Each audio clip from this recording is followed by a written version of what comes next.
ఈ question radiation force, work energy theorem అనే combination topic మీద ఇచ్చాడు. ఏమిచ్చాడంటే ఒక మిర్రర్ దాని మాస్ ఎమ్ ఇనిషియల్‌గా ఎల్ లెంత్ ఉండే మాస్‌లెస్ థ్రెడ్‌తో సస్పెండ్ చేశాడనమాట ఇలాగా.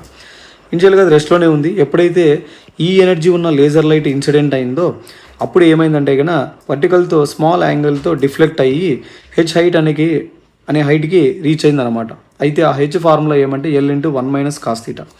రేడియేషన్ ఫోర్స్ ఫార్ములా ఏమంటే 2 times of power by C. C అంటే velocity of light in vacuum. 2 times అని ఎందుకు రాశానంటే కనుక ఇన్సిడెంట్ మొమెంటము, రిఫ్లెక్టెడ్ మొమెంటం కూడా ఉంటుంది కాబట్టి. కానీ power formula energy by time. ఇక్కడ నేను సబ్స్టిట్యూట్ చేస్తే పవర్ ప్లేస్లో ఎనర్జీ బై టైంని డీటీని అవతల పంపిస్తే F into dt which is equal to 2/c into dE. Impulse formula change in linear momentum కూడా ఇనిషియల్గా రెస్ట్లో ఉంది కాబట్టి ఇనిషియల్ మొమెంటం ఏమీ ఉండదు. దెన్ ఎఫ్ డిటీ ప్లేస్లో నేను 2/c డిఈ సబ్స్టిట్యూట్ చేస్తే ఇంటిగ్రేషన్ డిఈ ఈజ్ ఈ. ఎం ఇటువైపు పంపిస్తే వి ఈజ్ 2e/cm అవుతుంది. వర్క్ ఎనర్జీ థీరం ప్రకారము ఇక్కడ జరిగిన వర్క్ ఏమవుతుందంటే అగైనెస్ట్ గ్రావిటేషనల్ ఫోర్స్ కైనెటిక్ ఎనర్జీగా కన్వర్ట్ అయి ఉంటుంది. So mgh is equal to ½ mv².